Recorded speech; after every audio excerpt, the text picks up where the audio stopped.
Anly story webinar है और ये webinar first aid medical platform की तरफ से कंडक्ट करवाया जा रहा है। एंड आई एम डॉक्टर हाफिज आतिफ और सबसे पहले मैं इनवाइट करूंगा डॉक्टर इनामुद्दीन को। उनका मैं माइक ऑन करूंगा और वो हमें अपना एक्सपीरियंस बताएंगे कि उन्होंने किस तरह तैयारी की और उन्होंने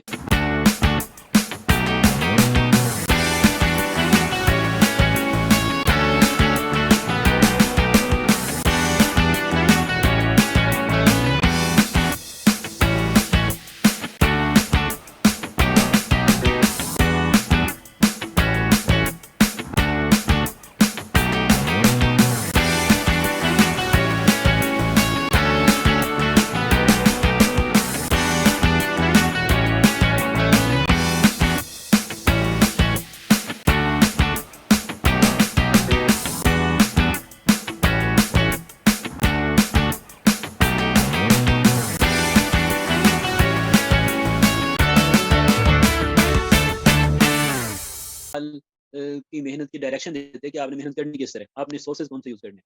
इसलिए जो लिंक शेयर किया गया इसको आप अपने दोस्तों से शेयर कर सकते हैं। तो डॉक्टर इनामुद्दीन, मैं आपका माइक ऑन करने जा रहा हूँ। वालेकुम अस्सलाम डॉक्टर फवाद, वेलकम। डॉक्टर बताएं आपके उस पे फ़ोन पे अनम्यूट का आ रहा होगा, उसको आप अनम्यूट कर लें। जी सर। अस्सलाम वालेकुम सर। एक मिनट, मुझे आवाज़ नहीं आ रही, आप ये करें कि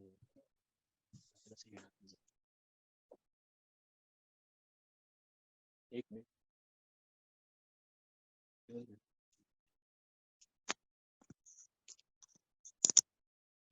जी बच्चा, डॉक्टर इनामुद्दीन, मैं आपको सुन नहीं रहा था, अब आप बोलिए जी।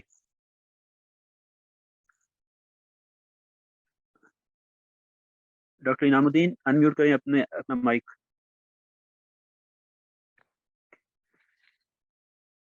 अब दोबारा अपनी स्क्रीन पे देखें, उस पे अनम्यूट आ रहा होगा। जी सर। अस्सलाम वालेकुम सर। जी वालेकुम सलाम डॉक्टर इनामुद्दीन। सबसे पहले डॉक्टर इनामुद्दीन जो है वो हमारे उन्होंने अभी एनएलई पास किया है। और डॉक्टर इनामुद्दीन पहले ये बताएं कि आप किस कॉलेज से ग्रेजुएट हैं और आपका ग्रेजुएशन कब हुई, इस बारे में बताइएगा थोड़ा सा। जी अस्सलाम वालेकुम सबको। अस्सलाम वालेकुम सर, आपको भी अस्सलाम वालेकुम। मैं जो है ना वालेकुम 2022 2022 में राजस्थान का ग्रेजुएट हूँ, फ्रेश ग्रेजुएट हूँ। और मैंने अपनी एमबीबीएस जो है ना वो एमडी वो international higher school of medicine से हासिल आयु, किया। और आप आयु कैसे हैं? नहीं सर, मैं आईएचएसएम से हूँ सर। IHSM से? जी सर, इंटरनेशनल वाह, हायर स्कूल ऑफ मेडिसिन। जी सर, अच्छा मैं अच्छा। जो है ना सर इसी जुलाई में 2022 की जुलाई में मैं ग्रेजुएट हुआ हूँ फ्रेश। और हम्म। सर मैंने फिर आप अभी तकरीबन फ्रेश ग्रेजुएट, आप जुलाई में ग्रेजुएट हुए हैं और आपने नवंबर में एग्जाम पास कर लिया है। जी हाउस जबरदस्त। जॉब के साथ सर मैंने अगस्त में हाउस जॉब पे स्टार्ट, जुलाई में ग्रेजुएट हुआ मैं। फिर उसके बाद मैंने हम्म। अगस्त में हाउस जॉब स्टार्ट की डीएसपी अगस्त, हॉस्पिटल बापनगर। अगस्त, सितंबर और अक्टूबर, जबरदस्त। आप तो छा गए हैं doctor Inamuddin. Thank you sir. ये तो बस सर आपकी जो है ना कमालात है सर। तो मेरी सक्सेस स्टोरी ये है सबसे पहले कि मैं जो है ना फर्स्ट एड मेडिसी प्लेटफॉर्म को तकरीबन 2020 से फॉलो कर रहा हूँ। एक मेरा दोस्त है, मेरा सीनियर था इरशाद हुसैन, उन्होंने एक लिंक शेयर किया था फेसबुक पे। तो मैंने जब वो लिंक व्हाट्सएप ग्रुप ज्वाइन किया, उसमें रात को जो है ना एक लिंक शेयर हुआ, उसमें सर लेक्चर दे रहे थे, इलेक्ट्रोलाइट एम्बुलेंस टॉपिक था उस वक्त। तो मैंने ओके। जब मैंने सर की वो लेक्चर सुनी तो मैं 100% सेटिस्फाइड हो गया कि एग्जैक्टली जो जो मैं चाह रहा था तो वो वही मुझे मिल गया। तो उसके बाद मैं सर के साथ बाकायदगी के साथ सर्जरी की क्लासेस लिया करता था और एनटी की, इस तरह मेडिसिन के और एनली मॉक टेस्ट वगैरह ये। तो फिर बाद में सर ने स्टार्ट की, तो मैं डेली बेसिस पे सर के साथ क्लासेस लिया करता था ऑनलाइन जूम ऐप के साथ। फिर मैंने बाद में तकरीबन 2021 के स्टार्ट में मैंने सर की सब्सक्रिप्शन ली। एंड अल्हम्दुलिल्लाह मैं फर्स्ट एड मेडिजी प्लेटफॉर्म का एक एम्बेसडर भी हूँ किर्गिस्तान से, international higher school of medicine से। और उसके बाद मैंने सर की वेबसाइट की सब्सक्रिप्शन ली। तो जब मैंने पहली मरतबा फर्स्ट एड बुक खुली तो बहुत टफ था, बहुत मुश्किल था। और मैं बहुत मतलब टू बी वेरी ऑनेस्ट मैं बहुत एंशियस था, मतलब एंजाइटी हो रही थी मुझे कि ये कैसे कवर होगा, बहुत मुश्किल हो रहा था मुझे। तो फिर उसके बाद मैंने सर की जो वेबसाइट ली, तो उसके बाद मैंने स्टार्ट की। तो सर ने इस तरह एक्सप्लेन किया कि वो मतलब डॉक हर फन सर ने डॉक एक्सप्लेन किया। डॉक्टर इनामुद्दीन, मुझे ये बताएँ कि जो आपने तैयारी की उसमें आपको किन चीज़ों ने मेनली हेल्प किया है? और आप क्या सजेस्ट करते हैं सर कि जो मुझे अभी स्टूडेंट्स तैयारी कर रहे हैं, उनको किस तरह तैयारी करनी चाहिए? जी सर, सबसे पहले तो उनको ना सबसे पहले ये पता होना चाहिए कि हमने स्टडी कैसे करनी है और कौन से रिसोर्सेज यूज़ करने हैं। तो मैं हुँ, हुँ। सजेस्ट करूँगा कि सबसे पहले बंदा first aid step 1 and CK 2 और सर्जरी जो है ना वो डिफिशिएंट है सीके 2 में, तो उसके लिए कैप्लन सर्जरी यूज़ करनी चाहिए। तो मैंने यही रिसोर्सेज यूज़ किए जो जिस पे सर जो है ना बार-बार ज़ोर दे रहे थे कि ये बहुत इंपॉर्टेंट है और इससे आपका एग्ज़ाम दुनिया का कोई भी एग्ज़ाम है जो वो क्लियर हो सकता है फर्स्ट एड स्टेप 1 से। तो इसी हुँ, तरह हुँ। मैंने फिर ये रिसोर्सेज यूज़ किए और मेरा अल्हम्दुलिल्लाह क्लियर हो गया। और सर्जरी वाले मतलब सर्जरी के लिए वहाब डॉकर भी था, लेकिन मैं मेन बुक जो है ना ये वो साइड वाइज में यूज़ कर रहा था, लेकिन मेन बुक जो मेरा था वो है कप्लान सर्जरी और मेडिसिन वगैरह हुँ। गायनी सब कुछ मैंने स्टेप 2 सीके से वो कर दिया। और सर के मतलब और आखिरी बार जब आखिरी दिन थे टेस्ट के तो मैंने मॉक टेस्ट लेक्चर देख लिए और साथ में मैं जो सिस्टम करता था तो उसके साथ में लाइक मैं सीवीएस फर्स्ट एड से कर लेता था, फिर सीके 2 से क्लिनिकल कर लेता था। उसके बाद में मस्ट लाजमन मैं वो प्लेब के जो एमसीक्यूज है ना वो तकरीबन हर सिस्टम के 100-150 एमसीक्यूज होते थे, तो वो मैं करता फ्लैपेबल था। फ्लैपेबल एमसीक्यू आप कौन से कह रहे हैं? जी, वो प्लेबेबल एमसीक्यूज़ जो थे सर वो 1700। 17 डॉक्टर खालिद। जी, जी, डॉक्टर खालिद वाले वही जो है ना मैं सर वो उनको कर रहा था, तो मतलब वो जब आप पहले आपके लेक्चर सुनता था, फिर स्टेप 1 फर्स्ट एड कर लेता था, फिर सीके 2 के लेक्चर सुनता था, फिर सीके 2 का बुक देखता था। उसके बाद जो है ना मैं वो प्लेबेबल के एमसीक्यूज़ कर लेता था, हर सिस्टम के बाद। तो इस ठीक वजह है। से वो एमसीक्यूज़ का प्रैक्टिस भी हो जाता था और ये बहुत ईज़ी होता था। तो आपने जो फर्स्ट आपको सबसे अगर आप एक बुक रिकमेंड करना चाहें जो जिस बुक ने सबसे ज़्यादा आपको बेनिफिट दिया, वो बुक कौन-सी होगी? सर कोई बुक फर्स्ट तो aid step 1 first aid first aid step 1। First aid step 1 आपको कैप्लन सर्जरी जो आपने लेक्चर सुने, वो आपको कैसे लगे? Kaplan sir surgery. Captain sir जी, sir to be very honest sir, सबसे पहले जब आप रिकमेंड कर रहे थे तो मुझे ये बुक नहीं पसंद थी। मैं सोचा था कि बहुत शॉर्ट है और ये जो है ना ये ठीक नहीं रहेगा, लेकिन फिर मैंने सोचा कि सर जो बता रहे हैं सर बेहतर जानते हैं, तो इस वजह से मैंने ये शुरू किया। तो इसी वजह से जब आपने एक्सप्लेन किया तो मुझे अपनी सोच जो है ना वो मतलब मैं गलत साबित हो गया। मैं सोचा कि बिल्कुल एग्जैक्टली ये बुक ऐसे ही है और लेकिन आपको छोटा लगेगा, छोटा है लेकिन उसमें बहुत कुछ है सर। वो एग्जाम को जो है ना मतलब किस तरह अप्लाई करना है आपने ये नॉलेज है उसमें बहुत जबरदस्त है सर। How to apply knowledge. Yes sir, ये एग्जैक्टली हाउ आप बात टू कर रहे थे, लेकिन मैंने इसी से ही सीखा है हाउ कि किस तरह हाउ अप्लाई टू करना अप्लाई नॉलेज उसके लिए बेस्ट बुक है, हाउ टू अप्लाई नॉलेज। बच्चों के पास नॉलेज होता है लेकिन बच्चे उसको नहीं कर पाते। हाउ है। टू जी, अप्लाई नॉलेज। आपको जो मॉक टेस्ट थे, जो मॉक टेस्ट थे, मॉक टेस्ट लेक्चर जो आपने सुने, उन्होंने जी कितना सर। हेल्प किया? जी सर, मॉक टेस्ट के जो है ना सब वो सबसे लास्ट में सुननी चाहिए, देखें, सबसे पहले ये ये जो बात। आपके जो जो स्टूडेंट्स हैं, ये आपको फ़ॉलो करते हैं, अगर आप इनको जो भी बताते हैं, ये स्टूडेंट्स उसको फ़ॉलो कर रहे होते हैं। तो हम कोशिश करें कि हम इनको ऐसा वे बताएँ कि इनके लिए वो बेनिफिशियल हो। तो सर इसमें आप मॉक टेस्ट लेक्चर जो हैं, इसमें आपने इन्होंने आपको कितना हेल्प की है? कैसे रहे आपकी तैयारी? मेरी आवाज़ आ रही है आपको? डॉक्टर इनामुद्दीन, अनम्यूट हो गए आप। मैं दोबारा आपको करता हूँ। ओके। जी सर, सर हेलो मेरी आवाज़ आ रही? जी, आपकी आवाज़ आ रही है। जी सर, मैं जो है ना सबसे पहले ये रिकमेंड करूँगा कि मॉक टेस्ट किसी को भी मिस नहीं करनी चाहिए, वो सबने सुन लेनी चाहिए क्योंकि लेकिन बट ये बात ज़रूर याद रखनी चाहिए कि सबसे लास्ट में सुननी चाहिए, लास्ट वीक ऑफ हुँ, मतलब एग्ज़ाम के लास्ट वीक हो तब सुननी चाहिए। लेकिन बट अगर किसी मीन बंदे ने बिल्कुल नहीं पढ़ा तो उसको जो है हुँ। ना लास्ट में मॉक टेस्ट के लेक्चर तो ज़रूर सुनने चाहिए उनको।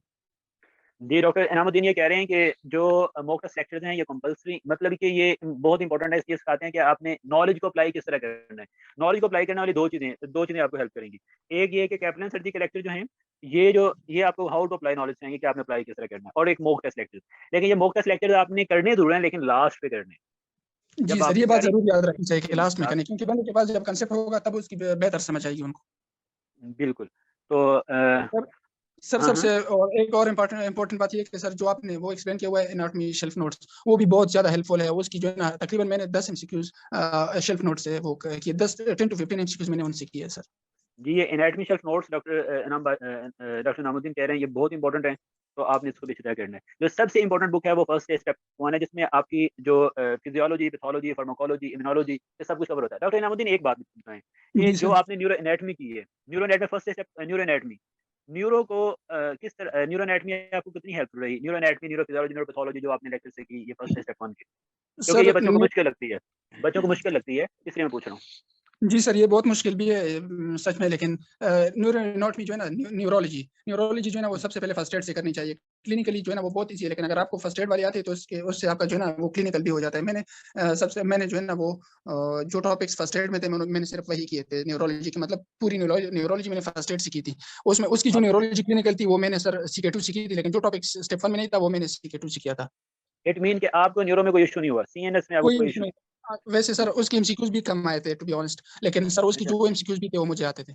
वो आते थे। ये बात है ना कि आपको जो एमसीक्यू अच्छा इम्यूनोलॉजी भी बच्चों को मुश्किल लगती है, उसमें बारे में बताएँ कि जो आपने इम्यूनोलॉजी सुनी हुई थी फर्स्ट एड स्टेप 1 से, सर उसमें से इम्यूनोलॉजी को कवर कर रहे थे जो जी फर्स्ट एड सर। स्टेप 1 की इम्यूनोलॉजी है उसने कवर जी किया सर, है एमसीक्यू को? 100% वो कर रहे थे। जी सर, मैंने सुना था, लेकिन इम्यूनोलॉजी से भी क्वेश्चन इतने ज़्यादा नहीं थे, लेकिन जो भी थे वो बहुत मतलब वो लाइक हाइपर हो सेंसिटिविटी वाले क्वेश्चन थे, तो वो जो है ना हाँ, सर आपने वो हाइपर सेंसिटिविटी वाले रिएक्शन जो है ना वो 4-5 लेक्चर में एक्सप्लेन किए, तो मैंने वो सुने थे, तो उसकी वजह से मेरा वो भी तकरीबन वो हो गया था, ऑलमोस्ट 100% हो गया था, वो मुझे सारे आते थे उसमें जो इम्यूनोलॉजी के क्वेश्चन थे। जी डॉक्टर इनामुद्दीन ने जो बुक्स आपको रिकमेंड की हैं वो फर्स्ट एड स्टेप 1 है, ये सबसे इम्पोर्टेंट बुक है जो नाम और फिर फर्स्ट एड स्टेप 1 में आपके physiology, pathology, pharmacology, immunology, neuroanatomy, neurophysiology, neuropathology हो जाती है। फर्स्ट एड स्टेप 2 में आपकी मेडिसिन है, आपकी गायनी ओब्स हैं और कैप्लन सर्जरी में सर्जरी है और ये हाउ टू अप्लाई नॉलेज सिखाती है और थर्ड फिर है ये आपके एनुअली मॉक टेस्ट लेक्चर्स। जो एनुअली मॉक टेस्ट लेक्चर हैं सबसे इम्पोर्टेंट है, लेकिन डॉक्टर इनामुद्दीन कह रहे हैं कि ये आपने एंड पे करने हैं, लास्ट पे करने हैं, करने ज़रूर हैं मगर लास्ट पे करने हैं।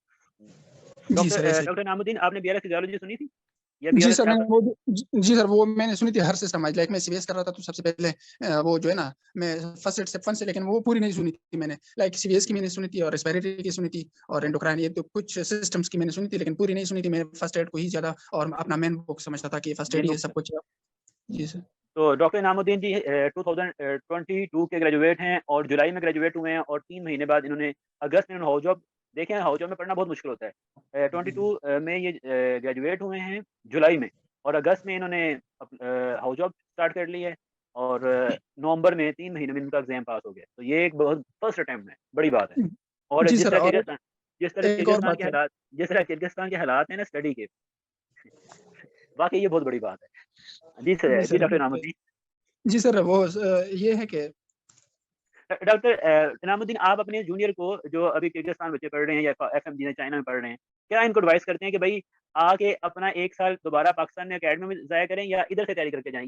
ये सबसे जो इम्पोर्टेंट पॉइंट है जो मैं स्टूडेंट्स को फिर दोबारा अनम्यूट हो गया। मैं बताना चाहता हूँ और इनको समझाना चाहते हैं हम जो फर्स्ट एड मेडिसिन प्लेटफ़ॉर्म है, इसका जो इनको सबसे बड़ा वो है जो एक एडवाइस देना चाहते हैं हम, वो ये हैं कि बजाए कि आप अपने 5 साल ज़ाया करें इधर किर्गिस्तान में या चाइना में और फिर 1 साल पाकिस्तान में ज़ाया करें और फिर आप तैयारी करें, इधर से तैयारी करके जाएँ। क्या इस पे आप क्या इनको एडवाइस देना सर चाहेंगे?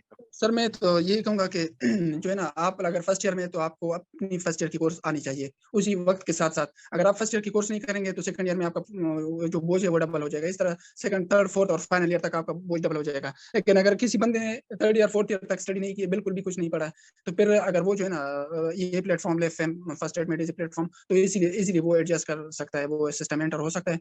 और ये जो है ना, और सबसे पहले इम्पोर्टेंट बात ये है कि मैं जॉब कर रहा था और ये मेरे लिए बहुत मुश्किल था कि मैं स्टडी भी कर रहा था और ड्यूटी भी कर रहा था। तो इसके साथ-साथ मैं जो है ना सबसे इम्पोर्टेंट और बेनिफिशियल बात इस प्लेटफ़ॉर्म की यही है कि आप ड्यूटी के साथ-साथ लेक्चर भी सुन सकते हैं। और इससे भी इम्पोर्टेंट बात ये है कि सर आप उसी लेक्चर के साथ-साथ बुक भी ओपन होता है। आपको बुक ले जाने की भी ज़रूरत नहीं है हॉस्पिटल। बुक भी ओपन होता है और सर एक्सप्लेन भी करते रहते हैं। तो ये बहुत इम्पोर्टेंट है और ये बहुत हेल्पफुल भी है। मेरे लिए तो बहुत हेल्पफुल साबित हुआ है ये।